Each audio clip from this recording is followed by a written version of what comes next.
Welcome back to the Cricket Today podcast on Monday, January 22nd. Excited for another huge week of cricket. Absolutely awesome weekend we had with the Big Bash, the Aussie men's in the Test, and some Aus Open and things like that. With just so much sport at the moment, I'm not getting too much sleep, but it's absolutely awesome. I'm your host, Liam McAllion, also known as the Stats Guy. I'm here with Marcus Bazzano. He's absolutely fired up. How you going, Marcus? Oh, I'm doing all right, but it's disappointing to see that there's no more Aussies in the Aus Open, but looking for a big game of cricket tonight. Yeah, we'll compare that, I think, to something else later in the show. But yeah, a bit disappointing the Aus Open, but yeah, hopefully we bounce back and there'll be lots of cricket to look forward to at least. I'm also here with Leo Malelli. How you going, Leo? Yeah, good, thanks, Stats Guy. I'm up and about that the Scorchers can't win the BBL title again. Hopefully one of the strikers of the Heat can go all the way. Oh, I can have a show about that. I'm so glad the Scorchers aren't going to win the three-peat. Absolutely sick of them winning everything, or at least making the final. I think they made 8 of 13 finals so far. 12 finals in Big Bash history. So I'm so glad they're out. We can have hopefully a new winner unless the Sixers get the job done again. Best time of year, Big Bash Finals race going right down to the wire. We've got the next final is tonight. It's going to be really exciting. I think it's going to be really close. Aussies dominated the first test. Just quickly, we'll cover that. They absolutely smashed the West Indies. It was a pretty crazy test match. This test series of 2 test matches could be over in, 4 days or 4.5 days. It's just crazy test match. Today we're going to cover the Big Bash Finals wraps over the weekend. So we had the Heat versus the Sixers in the qualifier, and then we had the Scorchers versus Sixers. Sorry, that's written as the Sixers. The Scorchers versus the Strikers as the knockout match as well. So we're going to quickly cover them with all of our favourite segments. We're going to do a bit of a fun game and comparing some Big Bash players to some Aus Open players that have not gone too well. So the Aussies that are out, we're going to go, who didn't go too well in the Big Bash this season. Then we're going to go to a Big Bash Finals preview for tonight with the Heat versus Strikers, which I'm very excited about. So let's get right into it, lads. BBL Finals wrap. Could you just go through the scores of the Heat versus Sixers? Leo, pretty one-sided. Yeah, it was in the end, and I think you boys should owe me an apology for actually tipping against the Heat and getting it right. So it was about time. But the Sixers, 8 for 152. Enriques and Hughes played a great sort of, anchoring partnership with the bat. I thought Spencer Johnson, 2 for 14 off his 4 overs, including a wicket maiden. He got back to his best, didn't he? He was superb. And my man, Benny Dorschers, we've been talking him up, but he was superb, 5 for 21 off his 4. They were finding him really hard to hit later in the tournament, and I guess it's just sort of a build-up of his form, really. So he's earned that 5 and just good on him, because it's good to see someone other than Sean Abbott and Steve O'Keefe take wickets for the Sixers. So I think it was really good that he's got that 5. I think you talked him up on the show on Friday. Like you said, he's sort of a bit underrated and people forget about him. So he's got his 5. He's probably gets to hold up the ball a bit more notice on him, and people will start to take him seriously. Might even get a white ball call up in the future, possibly. He's been absolutely awesome. So good on Benny Dorschers. I always wanted to quickly get into slog of the weekend. You mentioned Enriques. He was just hitting everyone, but Enriques hitting Bartlett over cow corner multiple times. It was probably the first player all season. Obviously, Xavier Bartlett for the Heat was the leading wicket taker in the league, whereas Enriques is like, no, I can do that easy. I'll just hit you over cow corner. He was absolutely awesome, Enriques. The last couple of weeks, he's real leaders, knock sort of. Just the guy that you're going to get a 50 from, and they've relied on him in that middle order. Wasn't easy to bat. There wasn't massive strike rates in this game, but he just sort of got him over the line and got over that 100 strike rate, which is what you need sometimes in a tough Big Bash game. So slog of the weekend, easily Enriques. What did he end up with? 59 or 50 balls. The cow corner one slash across the line across Xavier Bartlett. When he swings at a mile, Xavier Bartlett, I think that was definitely the slog of the weekend. So, the Sixers are through to the Big Bash final, which I was really backing for the Heat. I've got my sort of blue top on, hopefully the light blue top on. Hopefully they can get a dub tonight. I've been a bit biased towards the Heat. I think you're right, Leo. Their batting lineup, I don't know if you wanted to talk about that at all, Marcus. Their batting lineup just was really poor, and I think you hit the nail on the head with no internationals left, Leo. What did you say about that, Marcus? Yeah, they were a bit weak, weren't they? I think they've lost, what are they, basically 3, 4, even maybe 5 batters short. Yeah. So I'm really concerned for them, especially coming up against the Strikers tonight. And we'll get to the predictions later, but I don't see them making it through. Ooh, I feel like I'm being a little bit biased in my own head, really wanting to make it, but it's going to be a tough match for them, that's for sure. But especially when you only make it 118, that's a really, really bad score. Not as bad as the 15 that the Thunder made was it last year, but really not good, 118 in a final. The other final was the knockout final, which we were all surprised that the Scorchers were playing in a knockout final, but they were. The Scorchers versus the Strikers. Leo, what happened in that one?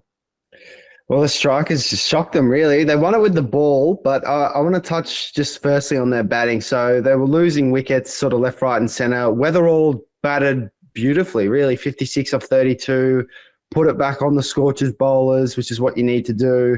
Unfortunately, he went out probably a bit earlier than he would have liked, but I thought the little cameo at the end from Thornton and David Payne was really, really crucial in this match.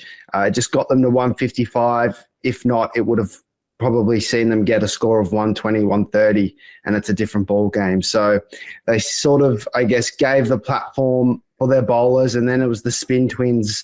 Pope 4 for 24, Boyce 3 for 20, absolutely superb. And yeah, who knew spin on Perth Stadium would have worked? I couldn't believe that. You got 7 wickets there from the 2 spinners. Pope, I just want to give a big shout out to Lloyd Pope. I used to love him. Obviously, he got famous from that, was it 7 for in the Under-19 World Cup for the Aussies. Everyone's like, he's going to be a star. He dropped off.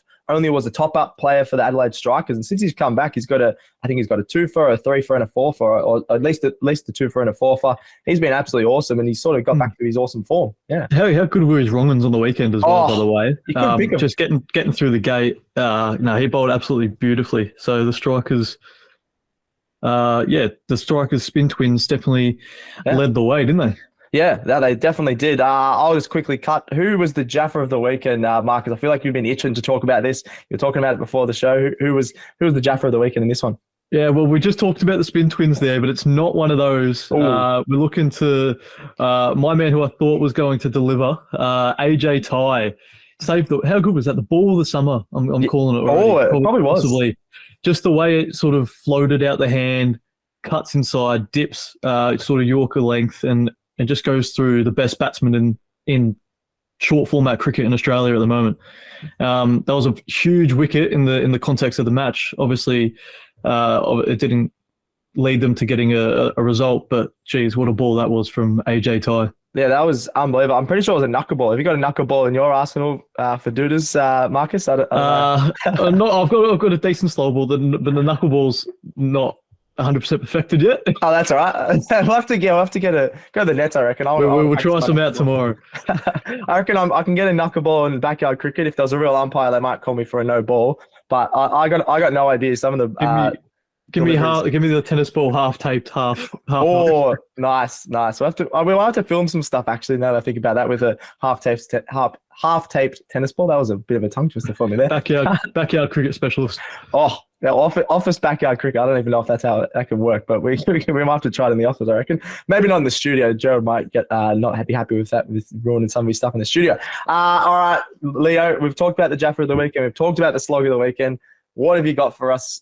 You love talking up the moral victory of the weekend. Well, it's got to be the Heat, doesn't it? It's got to be the Heat. They could still win this tournament, but I just want to give them a shout out for being the best team all season and just crumbling with the bat in the first final. Yeah. Just a little might as well call them the Melbourne Stars.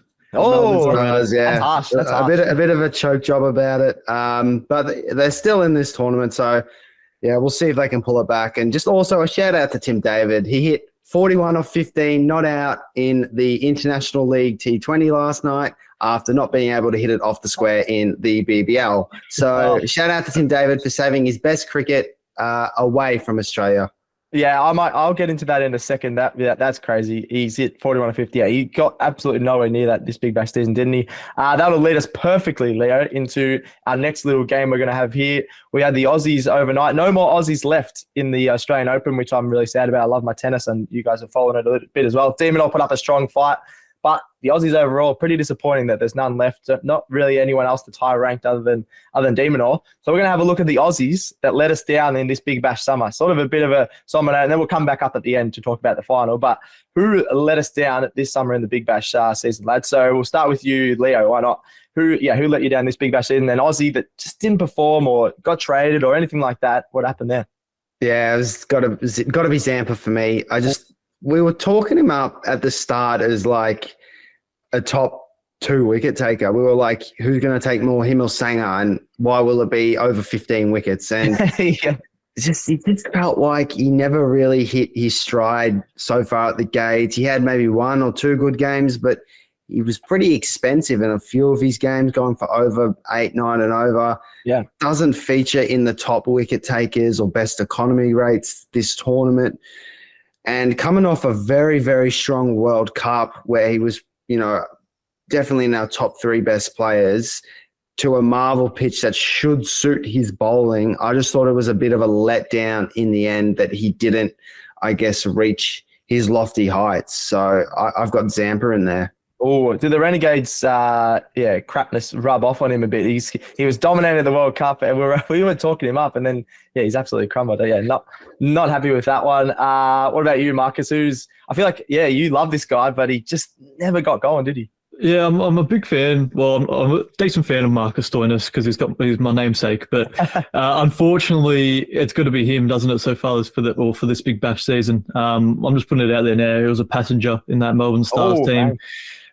You're relying on sort of him and Maxwell to lead the way, be match winners, and he just wasn't this season. I think he bowled 30. He hasn't bowled a lot with ball in hand. Obviously, he's had his problems with his back injuries and stuff. But he bowled 13 overs in this Big Bash season and took 1 wicket, which just isn't good enough. And then with the bat as well, he only made 169 runs with an average of 24, and that was sort of encouraged by, I think he made 155 this season and then 48 in the last game against the Hurricanes when nothing was on the line. Yeah, it was a dead rubber. So.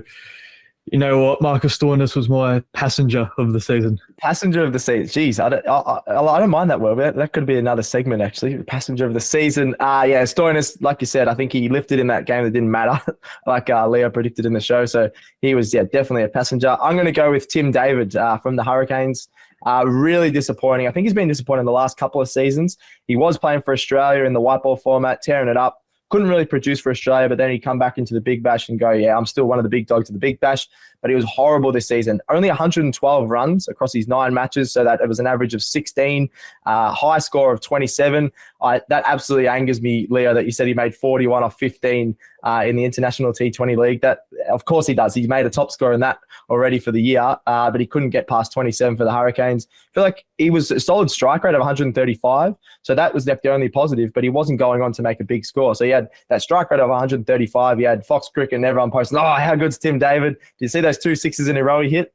No, can you post about how he just made 12 from the 12 only runs he made. It would annoy me so much when there was a lot of posting going on about Tim David and how much of a star he is, and he literally was hitting a couple of sixes and then going out. I think he still has the potential to bounce back next season and things like that, but he was absolutely horrible this season. He's so good at hitting bombs, but he just needs to take it easy sometimes. He gets in his own head and tries to hit a 6 every ball. So I think Tim David is definitely my most disappointing, and especially a guy that I think a couple of years ago he signed some big IPL contracts, signed some Australian contracts and things like that, and now he's not going to get a look into the Aussie side for at least a couple more years, I don't think, or maybe even ever again. So, that's our disappointing guys. The Aussies are gone in the tennis. These Aussies maybe should be gone from the Big Bash. No, that's a bit harsh, I think, on Zampa and Stoinis especially. But, that might be a little bit harsh.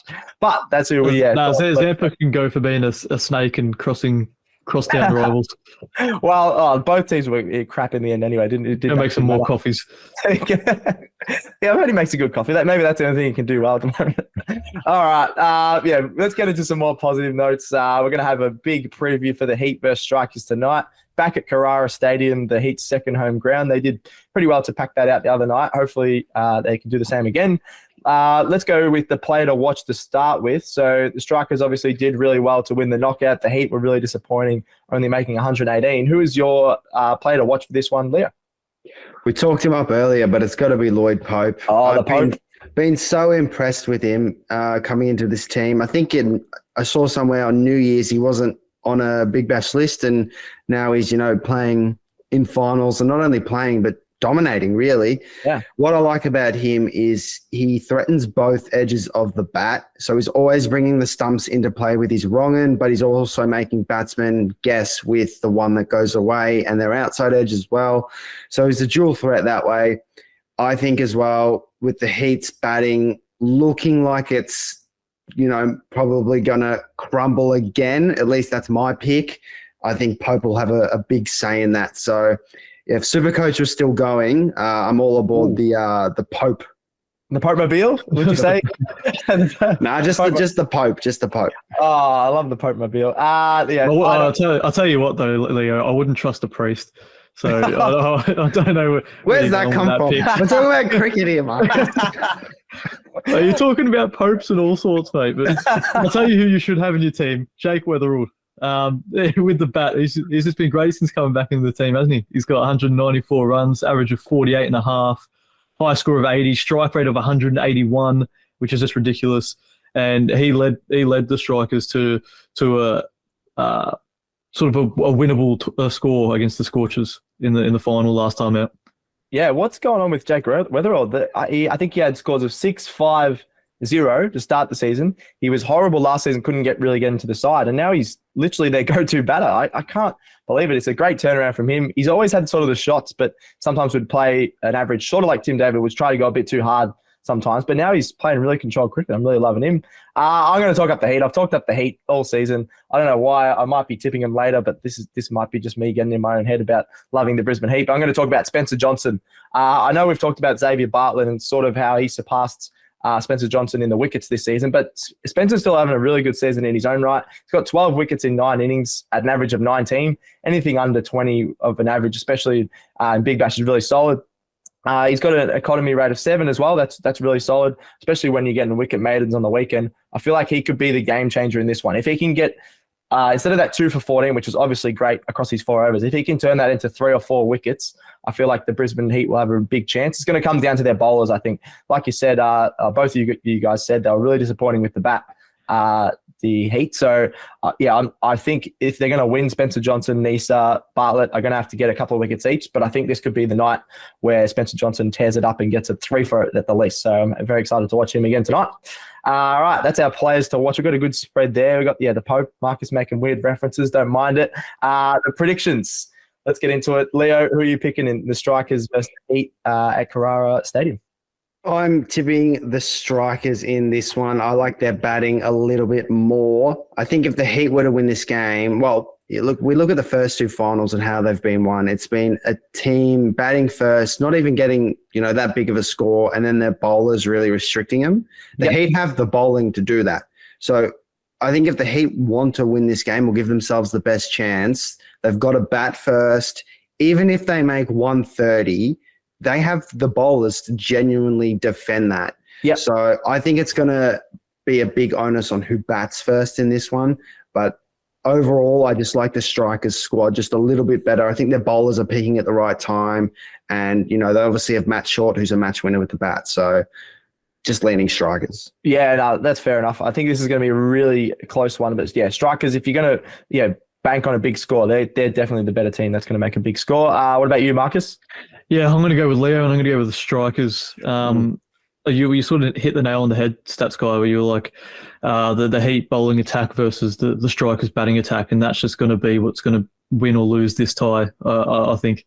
Because the Strikers, again, I think a lot of the bowling, perhaps even on this pitch, will have to rely on Cameron Boyce and his sort of low economy, and even Pope chipping in with some wickets as they did in the previous final, which I definitely got the capability to do with a lesson quality Heat batting lineup. So, you know what, I like this. I like the way the Strikers are looking. I like the way the Strikers are playing, and I'd be happy to see them even win this thing if they can go all the way.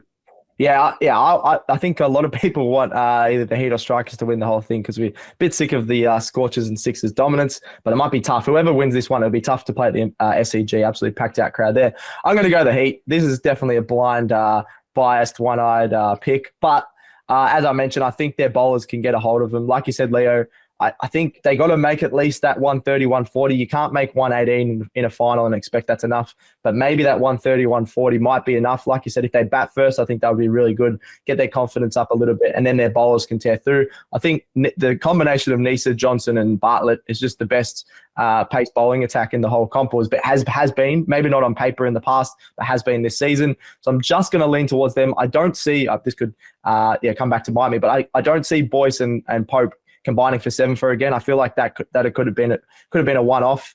I do think Pope and Boyce have been awesome, but I think they could combine for like 3 or 4 wickets rather than your 7, and that was the difference the other night. So if they can, not get that many wickets, I think that the Heat bowling attack might be too strong, and they might get over the line. I'm wearing my light blue. Come on, the Heat. I'm sick of some guys, and I do want the Heat to win. I think they were the best team all season, so they probably deserve to at least make the granny. All right, that's it for the Cricket Today show. We've covered a lot there. We've had a go at some players. What else have we done? We've had some BBL Finals preview. We talked about the other BBL Finals of the weekend. So get right around the show. We'll be back with this tomorrow to cover more Big Bash and then a lead up to the final, which would be absolutely awesome. Subscribe on your podcast apps, Spotify, Apple Podcasts, etc. Like and review it, would you? Chuck a follow to Cricket Today and Cricket Today AU all over the socials. That's Facebook, Instagram, TikTok, and X. Send in any questions via the socials, anything you want to chat to us about, any ideas you want us to do, or any comments. Barbara Azam's #1 fan is still all over TikTok. It's very fun over there. Check that out on all the socials. And I think that's it. Thank you, Marcus. Yeah, cheers to this guy. Thank you, Leo. Thanks, Stats Boy. Oh, thank you. And thanks, Gerald, for producing. Thanks to me. That's another episode of Cricket Today done. We're out.